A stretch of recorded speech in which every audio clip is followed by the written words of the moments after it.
बहुत समय पहले एक गांव में एक राजा हुआ करता था, जिसकी एक ही बेटी थी। वह बहुत खूबसूरत थी। उसकी खूबसूरती को देख लोग उसके दीवाने हो जाते थे। लेकिन उस राजकुमारी में अपनी खूबसूरती की वजह से बहुत घमंड था। वो अपने आगे किसी और को सुंदर नहीं देख सकती थी। यहाँ तक कि उसके महल में अगर कोई और दासी सज धज कर आती तो राजकुमारी उसे सजा दिया करती थी, क्योंकि राजकुमारी कभी नहीं चाहती थी कि कोई और उससे ज्यादा सुंदर दिखे। एक दिन जब वो महल में टहल रही थी, तभी उसे एक दासी नजर आती है, जिसे देख राजकुमारी गुस्से से कहती है, तुम्हारी हिम्मत कैसे हुई मुझसे ज्यादा सुंदर होने की? माफ करना राजकुमारी, लेकिन मैं तो बचपन से ही ऐसी हूँ। ये तुम्हारी आंखें मुझसे ज्यादा सुंदर हैं और मेरे होते हुए इस महल या इस दुनिया में कोई और इतना सुंदर हो, मैं ये बर्दाश्त नहीं कर सकती। सिपाहियों, इस लड़की को महल की जेल में डाल दो। मुझे इस लड़की की शक्ल दोबारा नहीं देखनी है, समझे तुम? लेकिन राजकुमारी जी, मेरी गलती क्या है? आप मेरे साथ ऐसा क्यों कर रही हैं? तुम मुझसे ज्यादा सुंदर हो, यही तुम्हारी गलती है। इतना कहकर अब राजकुमारी उस लड़की को महल की जेल में डलवा देती है। और अब ये बात महल और गांव के सभी लोगों को भी पता चल जाती है। चारों ओर ये बातें होने लगती है कि राजकुमारी को अपनी खूबसूरती पर बहुत घमंड है। यूं ही कुछ दिन और बीत जाते हैं। एक दिन राजकुमारी अपने गुलाब के बागानों में टहल रही थी, जहां उसे बहुत सुंदर गुलाब नजर आता है, जिन्हें देखकर राजकुमारी कहती है, अरे वाह, ये गुलाब तो बहुत सुंदर है, लेकिन इन गुलाबों की जगह इस बगीचे में नहीं, मेरे बालों में है। इसे लगाने से मेरी सुंदरता और भी बढ़ जाएगी। एक गुलाब अपने बालों में लगा ही लेती हूँ। राजकुमारी जैसे ही उस गुलाब को तोड़ने जाती है, तभी उस गुलाब से आवाज आती है, रुक जाओ, मुझे मत तोड़ो। मेरे छोटे छोटे बच्चे हैं, उन्हें मेरी जरूरत है। तुम मेरे साथ ये मत करो। ये क्या हो रहा है? आखिर ये गुलाब बोल कैसे सकते हैं? राजकुमारी, हम जादुई गुलाब हैं। हम आपसे बात कर सकते हैं। प्लीज मुझे मत तोड़ो। मेरा परिवार मेरे बिना अधूरा हो जाएगा। क्या ये सच है? एक गुलाब भला बोल कैसे सकता है? खैर, जो भी हो, मुझे तो ये गुलाब अपने बालों में लगाना है और सुंदर दिखना है। ये कहकर राजकुमारी उस गुलाब को तोड़ लेती है और अपने बालों में लगा लेती है। जैसे ही इस गुलाब को राजकुमारी अपने बालों में लगाती है, वैसे ही वो खूबसूरत से बदसूरत हो जाती है। और ये देखकर राजकुमारी कहती है, हे भगवान, ये सब क्या हुआ मुझे? मेरे हाथ अचानक इतने काले कैसे हो गए? इतना कहकर अब राजकुमारी भागती हुई नदी के पास जाती है और अपने चेहरे को पानी में देखते हुए कहती है, ये मेरे चेहरे को क्या हो गया है? मैं इतनी काली कैसे हो गई? मैं तो बहुत सुंदर थी, ये क्या हो गया? राजकुमारी इतना कहती ही है कि तभी उसके बालों में लगा वो जादुई गुलाब कहता है, तुम्हारे साथ जो हुआ है बिल्कुल ठीक हुआ है।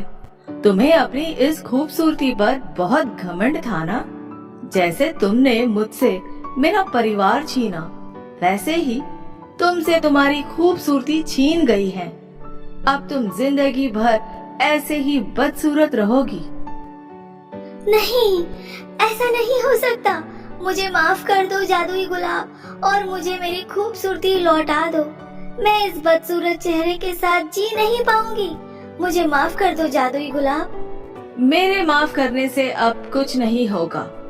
अगर तुम अपनी खूबसूरती वापस पाना चाहती हो, तो तुम्हें इसके लिए अच्छे काम करने होंगे, दूसरों की मदद करनी होगी, तभी तुम ठीक हो पाओगी। जब तक तुम ये सब नहीं करोगी, तब तक तुम ठीक नहीं हो पाओगी। ठीक है, अपनी खूबसूरती को वापस पाने के लिए मैं सब कुछ करूंगी जादुई गुलाब। इतना कहकर राजकुमारी अपने महल वापस लौट जाती है। अब पूरे गांव में राजकुमारी के बदसूरत होने की बात फैल गई थी और सभी राजकुमारी का बहुत मजाक बनाते, पर राजकुमारी उन्हें कुछ कह भी नहीं पाती थी। उसे शर्म आती थी बाहर जाने में, लोगों से मिलने में। राजकुमारी अपनी गलतियों को सुधारने के लिए उस लड़की के पास जाती है जिसे उसने खूबसूरत होने की वजह से जेल में भेजा था, और उससे राजकुमारी कहती है, मुझे माफ कर दो, मैंने तुम्हारे साथ जो भी किया गलत किया, मुझे अपनी गलती पर पछतावा है। राजकुमारी जी, आप मुझसे माफी मत मांगिए, आप तो इस गांव की राजकुमारी हैं और मैं एक मामूली काम करने वाली लड़की, तो आप मुझे शर्मिंदा मत कीजिए माफी मांगकर। तुम इतनी सुंदर होने के बाद भी कितनी अच्छी हो, तुम्हें अपनी सुंदरता पर बिल्कुल भी घमंड नहीं है। अगर मैं तुम्हारी तरह होती तो आज मैं इतनी बदसूरत ना होती। राजकुमारी जी, आप चिंता मत करो, सब ठीक होगा। मैं भगवान से प्रार्थना करूंगी कि आपको आपकी सुंदरता वापस मिल जाए। अब राजकुमारी वहाँ से चली जाती है। उस दिन के बाद से राजकुमारी गरीब और लाचार लोगों की मदद करती, गरीबों को कपड़े और खाने का राशन दिया करती। अब जो लोग राजकुमारी से नफरत करते थे वो भी राजकुमारी की तारीफ किया करते थे, लेकिन ये सब करते हुए राजकुमारी को बहुत ज्यादा दिन हो चुके थे और राजकुमारी अब तक ठीक नहीं हुई थी। और एक दिन फिर से राजकुमारी जादुई गुलाब के पास जाती है और उसे रोते हुए कहती है, जादुई गुलाब, इतना समय हो गया है, तुम्हारे कहने पर मैंने सभी की मदद की, लेकिन अभी तक मेरी सुंदरता मुझे वापस नहीं मिली। मैं क्या करूं? माना कि तुम सबकी मदद कर रहे हो, लेकिन यह तुम अपने स्वार्थ के लिए कर रही हो।